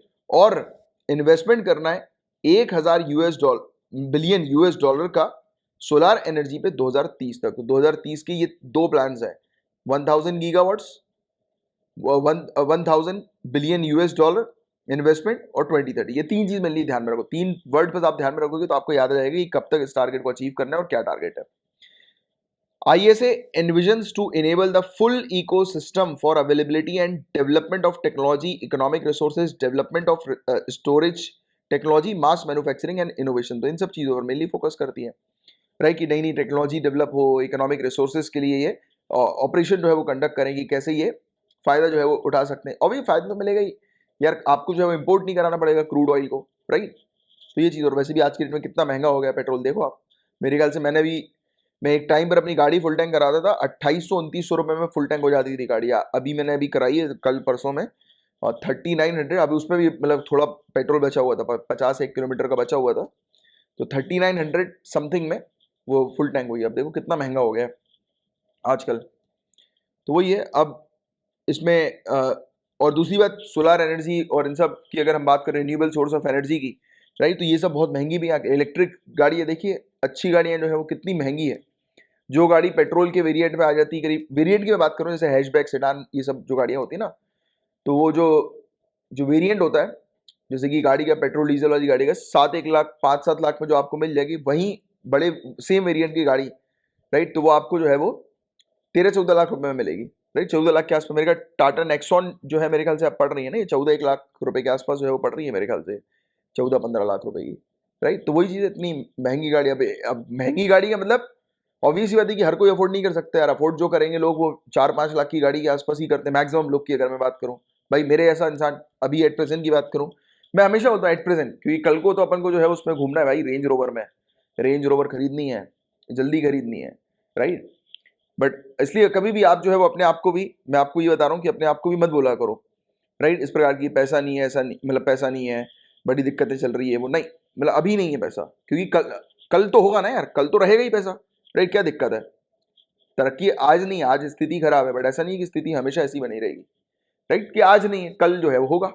क्यों नहीं होगा, कल करोड़ों रुपए होंगे, आपके पास होंगे, मेरे पास होंगे, मेरे पास जो आप लेकर आएंगे, राइट, सिलेक्शन लेकर आओ। फिर मैंने बोला ही आपको, जो स्टूडेंट यूपीएससी 2022 बैच में है या नहीं भी है, आपको मुझसे फायदा हो रहा है, तो एक फॉर्च्यूनर जो है वो गिफ्ट करो मुझे। फॉर्च्यूनर कमाने मेरा, फिर फॉर्च्यूनर के बाद फिर रेंज रोवर, फिर और बढ़ाएंगे, फिर रोल्स रॉयस तक जो है वो पहुंचेंगे, राइट। क्या यार, जिंदगी एक मिली है, ऐश करो, राइट। बट हाँ, किसी को दुखी करके ऐश नहीं करना है, किसी को परेशान करके ऐश नहीं करना है, अपनी मेहनत से कमाकर ऐश करना है, राइट, एंजॉय करना है, राइट। बट हाँ, दुखी किसी को नहीं करना, अगेन रिपीटिंग। चलो, तो यही है कि टेक्नोलॉजी की कॉस्ट को जो है वो रिड्यूस करना बहुत ज़्यादा ज़रूरी है, राइट, क्योंकि बहुत महंगी है technologies. Solar is the key source of affordable and reliable energy. Successful project implementation could play significant role in achieving the universal energy access goal, that is sustainable development goal number 7। तो ये point ध्यान में रखो, United Nation का sustainable development goal number 7 जो है वो यही है, यूनिवर्सल एनर्जी एक्सेस गोल, कि पूरे दुनिया भर में एनर्जी का जो है वो एक्सेस होना चाहिए। जैसे one world one sun one world one grid, grid का जो कॉन्सेप्ट है ये इसी के ऊपर बेस्ड है, कि हम लोग क्या करेंगे, धरती में आपस में कंट्री के साथ जो है वो कोलैबोरेट करके इस प्रकार से ग्रिड। देखो यार, सिंपल सॉर्टेड और तरीके से मैं समझाता हूँ। आपके घर पर क्या पावर जनरेशन होती है, हाँ या ना में बताओ। आपके घर पर क्या पावर जनरेट होती है, इलेक्ट्रिसिटी आपके घर पर जनरेट होती है क्या, प्रोड्यूस होती है क्या, नहीं ना। इलेक्ट्रिसिटी प्रोड्यूस होती है पावर हाउस में, जो कि बहुत दूर होता है, बहुत किलोमीटर दूर होता है, शहर के बाहर होता है हमारे, है ना, बहुत दूर दराज के एरिया पे होता है पावर हाउस, वहां से इलेक्ट्रिसिटी जनरेट होती है। फिर वो किस माध्यम से, तार के माध्यम से आपके घर तक जो है वो पहुंचती है। तो वैसे ही ये one world, sorry, one sun one world one grid वाला जो कॉन्सेप्ट है ना, ये इसी के ऊपर आधारित है, राइट, सेम चीज के ऊपर आधारित है, कि मतलब एक सूर्य है वो एनर्जी प्रोवाइड करा रहा है, एक दुनिया है, इस पूरी दुनिया को जो है वो ग्लोब है ना, और एक ग्रिड आप ऐसा बनाओ कि वो कहीं पर भी, यानी कि इस ट्रॉपिकल क्षेत्र पर कहीं पर भी इलेक्ट्रिसिटी प्रोड्यूस हो तो वो आपस में सभी के पास जो है वो डिस्ट्रीब्यूट हो सके। तो इस चीज पर जो है वो मेनली टारगेट किया जा रहा है, जैसे कि सभी को जो है वो मिल सके, अचीव हो सके यूनिवर्सल एनर्जी एक्सेस गोल। और इंटरनेशनल सोलर अलायंस के 6 प्रोग्राम हम लोग को देखने को मिलते हैं। ये काफी बड़े गेम चेंजर के तौर पर हम लोग को नजर आते हैं, एनवायरमेंट को कंजर्व करने के लिए, संरक्षित करने के लिए, राइट। जैसे कि सोलार एप्लीकेशन हम लोग को एग्रीकल्चर यूज के लिए देखने को मिलती है, जैसे कि पंप, जो सोलार पंप्स हम लोग को देखने को मिल रहा है आजकल, किसानों को इवन वेरियस स्कीम्स के थ्रू दिए भी जा रहा है सोलार पंप्स, है ना, कि इरिगेशन के लिए जो यूज में लिए जाते हैं तो वो सोलर पंप है, राइट। तो उसमें इलेक्ट्रिसिटी का यूज नहीं है। अफोर्डेबल फाइनेंस यानी कि लोगों को ग्रिड्स लगवाने के लिए मतलब वो लोन्स वगैरह जो है वो प्रोवाइड किए जा रहे हैं कम रेट ऑफ इंटरेस्ट पे। मिनी ग्रिड्स वगैरह भी प्रोवाइड किया जा रहा है। Solar rooftops, solar e mobility and storage और लार्ज स्केल सोलर पार्क्स वगैरह हम लोग को देखने को मिल रहा है, राइट। तो ये सब चीजें हैं जिसके बारे में आपको अच्छा आइडिया होना चाहिए। तो ये था बहुत बेहतरीन सा टॉपिक, बहुत बहुत important topic. Now we will going to discuss about paper 3। कितनी गालियां पड़ती है इसको, फिर भी ऐसे लोग हंसते ही रहते हैं। फ्यूजिटिव इकोनॉमिक ऑफेंडर, इस टॉपिक को हम लोग डिस्कस करेंगे। भगोड़ा आर्थिक अपराधी कौन है ये बताना जरा। नीरव मोदी। तो हुआ ये है कि इसकी अभी एक जो थी मतलब कि इंडिया को उसको भेजा जा रहा है एक्सट्रेडिशन का केस इस पर हम लोग को देखने को मिल रहा है। तो उसकी एक एप्लीकेशन जो थी ये चाह रहा था कि इसके ऊपर से कार्रवाई जो है वो हट जाए, तो वो एप्लीकेशन जो है वो डिसमिस हो गई है। तो अभी हाल ही में न्यूयॉर्क की एक दिवालियापन अदालत बैंक्रप्सी कोर्ट द्वारा भगोड़े हीरा व्यापारी नीरव मोदी की याचिका खारिज कर दी गई है। इससे नीरव मोदी द्वारा अपने खिलाफ धोखाधड़ी के आरोपों को खारिज करने के प्रयासों को एक बड़ा झटका लगा है। और ब्रिटेन के उच्च न्यायालय द्वारा भगोड़े हीरा व्यापारी नीरव मोदी को मानसिक स्वास्थ्य और मानव अधिकारों के आधार पर भारतीय अदालतों के समक्ष धोखाधड़ी और मनी लॉन्ड्रिंग के आरोपों का सामना करने हेतु भारत को प्रत्यर्पण यानी कि एक्स्ट्रेडिशन के पक्ष में जारी एक मजिस्ट्रेट अदालत के आदेश के खिलाफ अपील करने की अनुमति दी थी। यानी कि इसको कहा था कि एक मतलब एक्स्ट्रेडिशन जो इसको हो गया है कि मतलब एक केस हम लोग को देखने को मिल रहा है कि इसको नीरव मोदी को जो है वो लाया जाएगा एक्स्ट्रेडिशन पर। मैंने एक अलग से टॉपिक भी बनाया था पहले, राइट, एक सेपरेट वीडियो भी बनाया था, काफ़ी बड़ा था। उसमें मैंने इसकी केस स्टडी भी डिस्कस करी थी। किंगफिशर का जो मालिक था विजय माल्या, तो वो भी यहाँ पर भाग गया है, तो उसकी केस स्टडी जो है वो डिस्कस करी थी। तो आपने काफ़ी सारे रेगुलर स्टूडेंट्स वाली चीज़ देखी है। तो एक्स्ट्रेडिशन जो होता है ना ये प्रत्यर्पण, तो इसका मतलब ये होता है कि सामने वाले व्यक्ति जो कि जैसे अभी लंदन में ये भाग गए, ठीक है, ये नीरव मोदी, विजय माल्या वगैरह, तो इनको वहां से पकड़कर जो है वो वापस हमारी कंट्री में लाया जाए, क्योंकि हमारा ज्यूरिसडिक्शन वहां पर चलता नहीं है यार दूसरी कंट्री के अंदर, क्योंकि ये वहां पे भग गया है। तो हम क्या कर सकते हैं, दूसरी कंट्री को एक रिक्वेस्ट जो है वो भेज सकते हैं कि दूसरी कंट्री जो है वो हमें, ये आरोपी है उसको बता सकते हैं कि ये हमारे यहाँ से अपराध जो है वो करके भागा है, इसको हमें वापस सौंपो। तो ये एक्स्ट्रेडिशन का हम लोग को मामला देखने को मिलता है। एक्स्ट्रेडिशन का केस जब भी आया ना, आपको सीधे दिमाग में आना चाहिए कि एक व्यक्ति जो कि इंडियन ज्यूरिसडिक्शन के बाहर जो है वो चला गया है और उस व्यक्ति को, उस अपराधी को पकड़ के हमें वापस लाने के लिए एक्स्ट्रेडिशन का जो है वो टूल इस्तेमाल करना पड़ता है। तो ये एक प्रकार से टूल है इस प्रकार के व्यक्तियों को लाने का, राइट, जो अपराध करके इंडिया के बाहर जो है वो भग गए, राइट। तो इंडिया के फेवर में ये आ गया था एक्स्ट्रेडिशन, हमें देखने को मिला था। तो इसके अगेंस्ट जो है वो उसको कहा गया था कि वो अपील जो है वो कर सकता है बचने के लिए, राइट। और आपको बता देगा इस एक्स्ट्रेडिशन के ऑर्डर के बारे में कि यूके के होम डिपार्टमेंट ने अप्रैल 2020 में अप्रूव कर दिया था कि नीरव मोदी को जो है वो इंडिया भेजा जाएगा, क्योंकि ये 13,758 करोड़ के फ्रॉड में इन्वॉल्व है, पंजाब नेशनल बैंक के फ्रॉड में। This came 2 months after the Westminster magistrate court in London ruled that a prima facie case was made out against him. तो उन्होंने केस को देखा और ये चीज सुना दिया फैसला कि हाँ, ये देखकर ऐसा लग रहा है कि ये अपराध करके जो है वो भगा है। अब देखो, अब यहां से चीज आपके लिए इंपॉर्टेंट है, यहां से आपको समझना है बहुत अच्छे से। एक स्पेशल कोर्ट दिसंबर 2019 में इसने डिक्लेयर किया था नीरव मोदी को एक भगौड़े के तौर पर, राइट, फ्यूजिटिव इकोनॉमिक ऑफेंडर के तौर पर। एक प्ली यानी कि पिटीशन जो है वो, याचिका जो है वो लाई गई थी इन्फोर्समेंट डायरेक्टरेट के द्वारा, और उस आधार पर इसे भगौड़ा जो है वो घोषित कर दिया गया। तो डेफिनेशन क्या है फ्यूजिटिव इकोनॉमिक ऑफेंडर की, तो कोई भी व्यक्ति, राइट, जो कि इंडिया से अपराध करके भागता है, उसके खिलाफ अगर अरेस्ट वारंट जारी है और वो किसी इकोनॉमिक ऑफेंस के केस में इन्वॉल्व है जिसमें कम से कम 100 करोड़ या उससे ऊपर का मामला है, और वो उस केस से बचने के लिए इंडिया को छोड़कर चला जाता है बाहर, तब उस व्यक्ति को हम फ्यूजिटिव इकोनॉमिक ऑफेंडर कहते हैं। तो 100 करोड़ या उससे ज्यादा की राशि के जो मामले होते हैं, आर्थिक मामले, जिसमें एक व्यक्ति इंडिया छोड़कर भाग जाता है, राइट, और उसके खिलाफ वारंट जारी हो जाता है, राइट, और वो कोर्ट में पेश नहीं होता, तो उसके खिलाफ जो है वो कार्रवाई फ्यूजिटिव इकोनॉमिक ऑफेंडर के तहत की जाती है और उसे फ्यूजिटिव इकोनॉमिक ऑफेंडर घोषित कर दिया जाता है। इसका प्रोसीजर क्या होता है, तो जो इन्वेस्टिगेटिंग एजेंसी होती है ये एप्लीकेशन फाइल करती है स्पेशल कोर्ट में prevention of money laundering act के तहत, जिसमें डिटेल्स दी जाती है उसकी प्रॉपर्टी के बारे में जिसको जब्त किया जाता है, और कोई भी इंफॉर्मेशन यानी कि अटैच किया जाता है, कॉन्फिस्केटेड मतलब अटैच किया जाता है, और जो भी उसके और दूसरी जो एसेट्स हैं तो उसको जब्त कर लिया जाता है। और उस व्यक्ति के बारे में सब इन्फॉर्मेशन जो है वो दी जाती है स्पेशल कोर्ट में कि ये इस व्यक्ति ने फलाना फलाना क्राइम किया है, इस प्रकार का घोटाला किया और भग गया है, और ये इसके एसेट्स हैं, ये इसकी प्रॉपर्टी है। और स्पेशल कोर्ट जो है फिर एक नोटिस इशू करती है उस व्यक्ति को कि आओ भैया 6 हफ्तों के अंदर अंदर सामने आकर जो है प्रस्तुत हो, राइट। और लेट्स से कि वो 6 हफ्ते के अंदर जो है वो प्रस्तुत नहीं हुआ, अगर हो गया तो उसको इकोनॉमिक ऑफेंडर तो दूर की बात है, उसके खिलाफ कार्रवाई जो है वो शुरू हो जाएगी, यानी अभी उसको इकोनॉमिक ऑफेंडर डिक्लेयर नहीं करेंगे। बट अगर वो प्रस्तुत नहीं होता है तो उसे फ्यूजिटिव इकोनॉमिक ऑफेंडर जो है वो डिक्लेयर किया जाता है। बट अभी भी उसके पास थोड़ा समय होता है, उसको 30 दिन का अभी भी समय दिया जाता है कि जैसे ही उसको फ्यूजिटिव इकोनॉमिक ऑफेंडर डिक्लेयर कर दिया है, 30 डेज के अंदर अंदर वो हाई कोर्ट में जाए और हाई कोर्ट में जाकर जो है वो बता दे कि वो यहाँ पर उपस्थित है और वो यहाँ पर रहकर केस लड़ेगा, राइट। तो वो आ जाए फ्रंट पे जो है वो आ जाए, सबके सामने जो है वो आ जाए, तो उसको 30 दिन का और जो है वो समय दे दिया जाता है। तो आपको ध्यान में रखना है, पहले बार में 6 हफ्ते और फिर 6 हफ्तों के अंदर अंदर मैक्सिमम 6 वीक्स के अंदर अंदर वो कोर्ट में पेश नहीं हुआ तो उसे फ्यूजिटिव इकोनॉमिक ऑफेंडर जो है डिक्लेयर कर दिया जाता है। बट फिर भी उसके बाद 30 डेज का जो है वो टाइम होता है कि 30 डेज के टाइम में वो हाई कोर्ट में आकर जो है वो प्रस्तुत हो जाए। तो ये था पूरा ओवरऑल टॉपिक जिसके बारे में आपको आइडिया होना चाहिए। चलो फटाफट इस क्वेश्चन के आंसर दो, नासा के परसीवरेंस रोवर के बारे में। मैंने आपसे जो क्वेश्चन पूछा था स्टार्टिंग में कि ये कहाँ पर हमें देखने को मिल रहा है, तो जेजीरो क्रेटर, मार्स के जेजीरो क्रेटर में इसको उतारा गया है। तो इसने अभी पैनोरामा व्यू जो है वो लिया है। पैनोरामा व्यू तो पता ना सबको क्या होता है, अगर नहीं पता तो आपके फोन में देखना, आपके लेटेस्ट फोन में पैनोरामा की सेटिंग होती है। पैनोरामा में होता क्या कि एक बड़ी इमेज जो है वो बन जाती है पूरे एरिया की, एक अच्छी खासी एक सिंगल इमेज बनती है। तो पैनोरामा व्यू जो है साउथ, ये साउथ साइटा का हमें देखने को मिल रहा है। ये क्षेत्र हम लोग को मार्स के जेजीरो क्रेटर का देखने को मिलता है, वहां पर इमेजेस इसने जो है वो लिए हैं। तो इसको लेकर ये टॉपिक न्यूज बता, इमेजेस रिवील करती हैं grey, dark grey, Swiss coffee colour के रॉक्स को, राइट।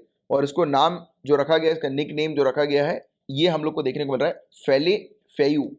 फेले फेयू जो है वो नाम रखा गया है आफ्टर अ मेडिवल एबे इन फ्रेंच अल्प्स।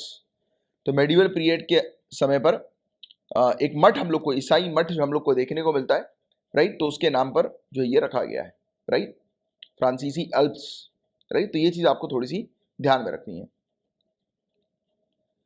और नासा का परसीवरेंस रोवर जो है ये जेजीरो क्रेटर पर जो है वो गया है, राइट, वहां से रॉक सैंपल कलेक्ट करके लेकर आएगा। परसीवरेंस रोवर की बात करें 2020 में इसे लॉन्च किया गया था United Launch Alliance Atlas V से।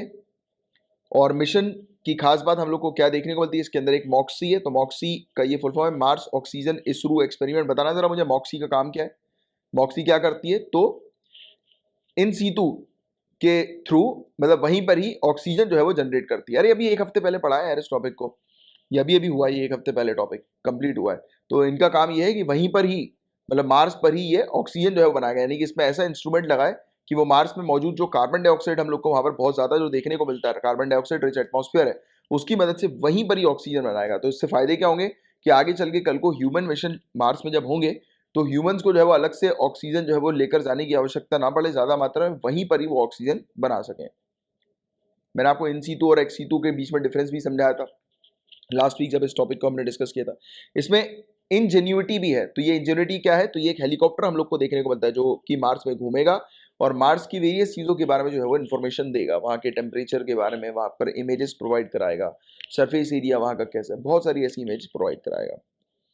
ये पहला स्टेप हमें देखने को मिल रहा है जिसके तहत मार्स से रॉक सैंपल्स धरती पर जो है वो लाए जा रहे हैं, उसकी एनालिसिस जो है वो करी जाएगी, एनालाइज किया जाएगा उस रॉक सैंपल को हमारी मतलब धरती की लेबोरेटरीज में, नासा की लेबोरेटरीज में, राइट। और देखा जाएगा, स्पेशली ये चेक किया जाएगा कि क्या पहले पास्ट में वहां पर लाइफ हुआ करती थी कि नहीं हुआ करती थी, लोग वहां पर सर्वाइव करते थे कि नहीं करते थे। क्योंकि कुछ चीजें ऐसी मिली है कि जिसको देखकर ऐसा लग रहा है कि वहां पर लाइफ हुआ करती थी, जैसे कि बोला जाता था कि वहां पर नदियां जो है वो हुआ करती थी, राइट। तो ऐसी कुछ थ्योरीज जो है वो सामने आई हैं।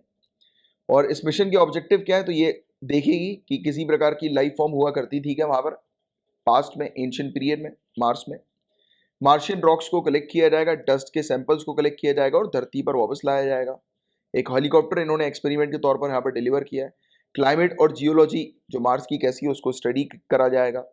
और आने वाले समय में जब फ्यूचर मार्स मिशन होंगे तो उसके लिए जो है वो भी व्यवस्था जो है वो की जा रही है इस परसीवरेंस रोवर के थ्रू नासा के। क्यों मार्स को जो है वो चुना गया है, तो मार्स एक तो काफी नजदीक है धरती से, मात्र 200 मिलियन किलोमीटर दूर हम लोग को देखने को मिल रहा है। मात्र तो मैं ऐसे बोल रहा हूँ जैसे कि बहुत ही ज़्यादा नज़दीक है, राइट। तो 200 मिलियन किलोमीटर दूर है ये। And it is a planet that humans can aspire to visit and to stay. जैसे कि इलॉन मस्क हमेशा से कहता है कि मार्स में जो है वो बिल्डिंग बनानी है, हमें मार्स में जाकर लोग जो है वो रहें, राइट, विजिट करके आए। जैसे कि हम लोग घूमने नहीं जाते आसपास के क्षेत्र में कि चलो यार शिरडी चल लो, चलो यार एक काम करते हैं मनाली चल रहे हैं, अरे चलो गोवा चलें, राइट। तो ऐसे जो है वो करते रहते हैं हम लोग कि चलो यार वहाँ चल रहे हैं, सोमनाथ के मंदिर घूम के आ जाए। तो ऐसे से अलग अलग लोकेशन जो है वो बालाजी घूम के आ जाए, राइट। अलग अलग लोकेशन जो है वो हाजी अली चले जाएँ, राइट, दरगाह चले जाएँ बढ़िया से किसी, या किसी गुरुद्वारे जो है वो चले जाएँ, गोल्डन टेम्पल चले जाएँ अमृतसर, राइट, बढ़िया से चर्च चले जाएँ। हमारी कंट्री में साउथ में देखिए आप, केरला में कितने बढ़िया बढ़िया चर्च हैं, है ना। तो वो सब तो लोग अलग अलग जगह जो है वो घूमते हैं अच्छी अच्छी टूरिस्ट प्लेसेस में। तो वैसे ही बोल रहे हैं कि भाई अब लोग सोचें कि अरे यार चलो आज बहुत हो गया धरती पे, मार्स में घूम के आए, राइट। बट मार्स में क्या, स्पेस में जाने के लिए करोड़ों रुपए लगते हैं, बिलियनियर होना जरूरी है घूमने के लिए। बिलियनियर ना सही तो मिलियनियर तो होना भाई जरूरी है ही। चलो आगे की बात करें। It is a planet that humans can aspire to visit और to stay for a long duration. Mars had flowing river water. देखो वाटर की तो ये बात कर रहे हैं, फ्लोइंग वाटर यहाँ पर लिखा है, बट आपको अपने मेंस के आंसर में वाटर नहीं फ्लूइड लिखना है या लिक्विड लिखना है कि यहाँ पर कोई फ्लूइड लिक्विड जो है वो फ्लो करता था, क्योंकि अभी भी वाटर का प्रेजेंस जो है वो पुख्ता जो है वो आया नहीं है एक्चुअल में। रिसर्च वगैरह के थ्रू पुख्ती चीजें बहुत लिमिटेड हम लोग को देखने को मिल रही हैं, राइट। तो ये चीज है। It can all it also has implication for commercial travel. तो ऑब्वियसली वही कमर्शियल ट्रैवल टूरिज्म हम लोग को देखने को मिलेगा। अब geospatial energy map of India की बात करते हैं हम लोग, तो इस टॉपिक को अब खत्म करते हैं। तो नीति आयोग ने लॉन्च किया ये मैप। क्वेश्चन आ सकते हैं ये मैप किसने लॉन्च किया? नीति आयोग। ये मैप जो है वो हमें बताएगा कि कहाँ कहाँ पर हमारी कंट्री के अंदर कौन से पावर प्लांट हैं, ऑयल और गैस वेल्स हैं, राइट, पेट्रोलियम रिफाइनरीज हैं, कोल फील्ड्स हैं, कोल ब्लॉक्स हैं। डिस्ट्रिक्ट वाइज डेटा देगा रिन्यूएबल एनर्जी पावर प्लांट का, रिन्यूएबल एनर्जी के रिसोर्स पोटेंशियल का, और भी इस प्रकार की 27 थीमेटिक लेयर्स के थ्रू ये बताएगा हमें। इसके अलावा comprehensive geographic information system energy map है ये इंडिया का, जो डेवलप किया नीति आयोग ने इसरो के कोलैबोरेशन के साथ। ये मैप होलिस्टिक पिक्चर हमें सभी जितनी भी हमारी एनर्जी रिसोर्सेज है हमारी कंट्री की, उसका एक अच्छा आइडिया प्रोवाइड कराएगा। ये मैप एक अटेम्प्ट हम लोग को देखने को मिल रहा है कि हमारी कंट्री के अंदर जितने भी प्राइमरी और सेकेंडरी सोर्स ऑफ एनर्जी की जो लोकेशन है, तो उसकी मैपिंग जो है करेगा, उसकी लोकेशन जो है वो सेट करेगा, मार्क करेगा, राइट। और to provide a comprehensive view of energy production and distribution in the country. तो एक व्यू प्रोवाइड कराएगा कॉम्प्रिहेंसिव कि किस प्रकार से कहाँ पे एरिया पे रिसोर्सेज और किस तरीके से हम लोग जो है वो उसे डिस्ट्रीब्यूट कर सकते हैं। तो ये एक यूनिक एफर्ट हम लोग को देखने को मिल रहा है, जिसका मेन एम ये है कि integrating energy data scattered across multiple organisation. जितने भी यानी कि अलग अलग ऑर्गेनाइजेशन के तहत जितने भी हम लोग को देखने को मिल रहा है, अलग अलग जगह पे ऑयल फील्ड्स हैं, कोल्स माइंस वगैरह हमें देखने को मिलते हैं, उसको इंटीग्रेट करके एक ही पेपर पर जो है वो रखा जा रहा है। फिर देखो क्या है, ये इसलिए भी कर रहे हैं क्योंकि हम लोग जो है वो अब धीरे धीरे करके किस रिन्यूएबल सोर्स ऑफ एनर्जी की तरफ जो है वो ट्रांजिट कर रहे हैं। तो हमें पता होना चाहिए कि कहाँ पर कितना जो रिजर्व है, जिसके अकॉर्डिंग ये पता करने के बाद हम इन रिसोर्सेज को इंटीग्रेट करके क्या करेंगे, सस्टेनेबल तरीके से उपयोग करने की प्लानिंग करेंगे। और हमें एटलीस्ट पता लग सकेगा कि हमें, वैसे तो देखो अथॉरिटीज को ऑलरेडी पता है, बस सिर्फ इसकी एक मैपिंग जो है वो कंडक्ट की जा रही है तरीके की, राइट। तो ये चीज़ है। लेटेस्ट एडवांसमेंट हम लोग को वेब जीआईएस टेक्नोलॉजी का देखने को मिला है, जो कि ओपन सोर्स सॉफ्टवेयर है, जो कि इंटरैक्टिव है और यूजर फ्रेंडली हमें देखने को मिल रहा है। जैसे कि कई प्राइवेट कंपनीज हैं या फिर इंस्टीट्यूशंस की बात करें या एकेडमिक इंस्टीट्यूशंस की बात करें, तो वो रिसर्च वगैरह इस फील्ड में करते रहते हैं, तो उनको इस चीज़ के बारे में भी जो है वो ओपनली जो है पता लगेगा, डेटा जो है वो मिल जाएगा, राइट, रिसर्चर्स को, प्राइवेट रिसर्चर्स वगैरह या कॉलेजेस वगैरह एकेडमिक्स वगैरह के। तो जियो स्पेशियल एनर्जी मैप जो है इंडिया का, ये यूजफुल होने वाला है प्लानिंग करने में और इन्वेस्टमेंट डिसीजन को लेने के लिए। It will also aid in disaster management. Disaster management में भी काफ़ी ज़्यादा जो है वो मदद करेगा। जैसे कि फॉर एग्जाम्पल अभी जो न्यूज़ चल रही थी कि हमारे यहाँ कोयला जो है वो बहुत ही कम दिन के लिए जो है वो बचा है, राइट, मतलब कोई पावर हम लोग जनरेट नहीं कर पाएंगे, राइट, कोल का शॉर्टेज जो है वो हो गई, बहुत नहीं चल रहा था अभी, बहुत ज़्यादा, अभी भी बीच बीच में आता रहता है, राइट। तो इसी प्रकार के अगर कोई इशू हो गया तो उसको हम लोग कैसे टैकल कर सकें कॉम्प्रिहेंसिव तरीके से, तो इस मैप के थ्रू ये पता लगा जा सकेगा। जीआईएस मैपिंग की सिग्निफिकेंस जो है वो क्या होता है, यानी कि इसका क्या महत्व हम लोग को देखने को मिलता है। GIS mapping of energy assets will be useful for ensuring real time and integrated planning of energy sector of India. तो रियल टाइम और इंटीग्रेटेड तरीके से एनर्जी सेक्टर की प्लानिंग करने के लिए ये हेल्प करेगा, given it's large geographical distribution and interdependence. Right, इतने बड़े इंडिया हम लोग को देखने को मिल रहा है, तो कहाँ पे क्या क्या चीजें हैं, कौन सी रिजर्व्स हैं, कौन सी माइन है, ऑयल कहाँ पर है, राइट, और इंटरडिपेंडेंस एक दूसरे के ऊपर, जैसे एक दूसरे की शॉर्टेज को फुलफिल कर सके, तो वो उस प्रकार की प्लानिंग हम लोग को इसके तहत देखने को मिलती है। राइट, जीआईएस मैपिंग के थ्रू रिसोर्सेज की। इसके अलावा ये सभी के लिए एडवांटेजेस होगा, जो भी स्टेक होल्डर्स यानी कि जिन लोग का इंटरेस्ट या जिन लोग के स्टेक्स यहाँ पर मतलब है, जो लोग इन्वॉल्व हैं इस प्रकार की फील्ड में, एनर्जी सेक्टर की फील्ड में, तो उनके लिए काफी हेल्पफुल होगा। पॉलिसी मेकर्स को डिसीजन लेने में जो है वो आसानी होगी। राइट, तो ये चीज़ है। तो ये था पूरा और टॉपिक जिसके बारे में आपको आइडिया होना चाहिए। और हमारा मेंस आंसर राइटिंग का कोर्स जो है वो चालू है, आप चाहें तो इस कोर्स को जो है वो ज्वाइन कर सकते हैं। 3 मंथ्स के लिए आपकी मतलब बेहतरीन तरीके से आंसर राइटिंग की प्रैक्टिस करवाई जाती है, जिसमें आपको डेली बेसिस पर सिर्फ एक क्वेश्चन जो है वो प्रोवाइड किया जाता है, मस्त आप उसका आंसर जो है वो लिखें। गाइड किया जाता है आपको कि कैसे आपको जब आंसर लिखना है, कहां पर आप गलती कर रहे हो, कैसे आप अपनी गलती इंप्रूव कर सकते हो। तो ये 3 महीने का जो है वो प्रोग्राम है, आप चाहें तो जो है इसे ज्वाइन कर सकते हैं, बहुत बेनिफिशियल प्रोग्राम है। राइट, ये वाला। तो और इसके अलावा यूपीएससी 2022 में अगर आप अपीयर हो रहे हैं, यूपीएससी 2022 में, तो आप नीचे डिस्क्रिप्शन पर जो है वो डिटेल्स दी हुई है, आप उस डिटेल्स का उपयोग करके जो है ज्वाइन कर सकते हैं कोर्स को, बैच को। ठीक है, तो चलो अब हम मिलेंगे कल के लेक्चर में, तब तक के लिए bye bye, take care, have a great day ahead, जय हिंद।